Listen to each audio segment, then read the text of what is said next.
Video ini saya buat khusus untuk teman-teman yang baru aja mulai nyemplungin diri jadi programmer, khususnya web development.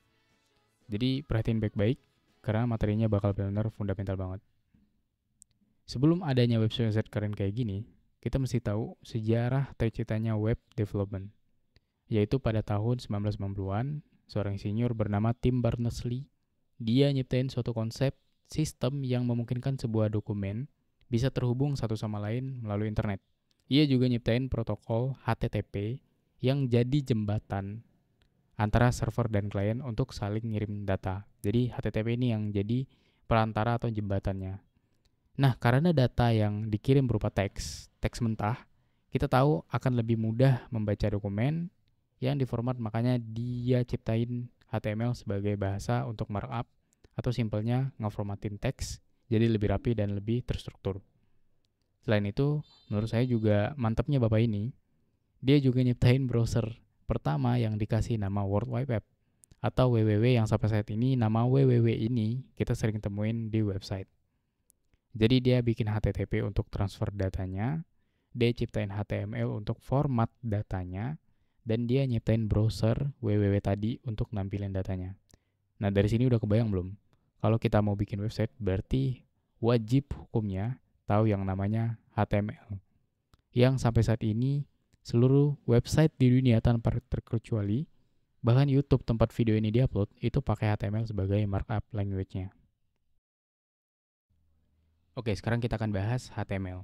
Ibarat struktur tubuh manusia, HTML ini kayak tulang yang ngatur setiap bagian tubuh website yang akan kita buat. Contoh sederhananya kayak gini. Setiap file HTML akan dianggap sebagai satu halaman atau satu tubuh. Setiap halaman akan dimulai dengan tag HTML kayak gini. Nah, kita harus biasain gunakan tag agar browser kenal kalau itu tuh sebuah HTML dan bukan teks biasa. Di dalam tag HTML ini juga ada yang namanya head dan body. Di mana head ini fungsinya nyimpen informasi yang dibutuhkan website, simpelnya kayak ya judul yang muncul di tab browser. Terus di dalamnya ada body sebagai tempat komponen-komponen website dibuat. Kayak teks, heading, paragraf, gambar, tabel, link, dan lain-lain. Yang fungsinya sebenarnya udah jelas kayak nama tagnya. Misalnya saya pengen bikin sebuah blog yang ada gambar, judul, dan paragraf. Simple aja kayak gini. Makanya hasilnya juga sesuai ekspektasi bakal kayak gini. Nah, kita bisa lihat kalau tampilannya benar-benar flat. Sebenarnya kita bisa styling setiap HTML ini kayak ganti background atau ganti ukurannya. Tapi semakin banyak tag dan stylingnya di HTML tersebut, semakin berantakan juga kode yang kita buat. Makanya pada tahun 1994, diciptainlah yang namanya Styling Sheet atau CSS oleh Pak Hakon Wieum Lee. Tujuannya biar styling dan struktur HTML-nya terpisah dan jadi lebih mudah untuk dipelihara sampai saat ini. Untuk styling juga sebenarnya sederhana banget.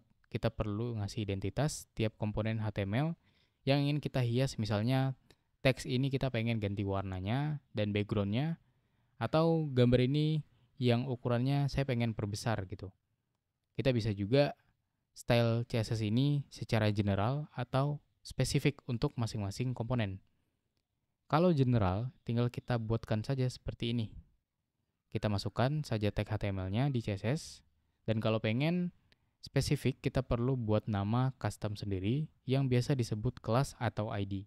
Misalnya kita menggunakan kelas, kita tinggal masukkan seperti ini di HTML, dan di CSS kita perlu tambahkan nama kelas yang kita buat dengan awalan titik. Oke, selamat, kita udah jadi web developer. Walaupun nggak sempurna, kita bisa perbaiki dan perbarui terus skill kita seperti belajar menggunakan library pihak ketiga, framework, dan menggunakan script untuk manipulasi komponen HTML seperti JavaScript dan TypeScript. Dan mungkin cukup sampai sini dulu. Kita akan lanjut bahas materi lain di video selanjutnya. Terima kasih juga yang udah nonton. Silahkan bagikan jika bermanfaat. Dan kalau ada yang ingin bertanya, jangan sungkan untuk tulis di komentar di bawah.